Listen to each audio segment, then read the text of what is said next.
Golden morning friends. నా కొరకు డబ్బు సంపదలను ఈ విశ్వం ఇదివరకే సృష్టించి ఉంచింది. ఆ రహస్యాన్ని తెలుసుకున్నాను. విశ్వానికి కృతజ్ఞతలు. నేను నా యొక్క కోరికలను, ఊహల్ని, సంకల్పాలని ఈ విశ్వంతోనే పంచుకుంటున్నాను. నేను విశ్వంతో మమైకమై ఉన్నాను. నేను చాలా ఆరోగ్యంగా ఉన్నాను. నాలో ఆత్మవిశ్వాసం చాలా ఎక్కువ.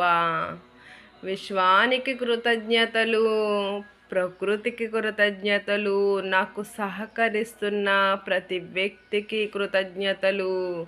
అష్టైశ్వర్య ప్రాప్తిరస్తు. ఆ శ్రీ మహాలక్ష్మి అనుగ్రహ ప్రాప్తిరస్తు. తదాస్తు, తదాస్తు, తదాస్తు.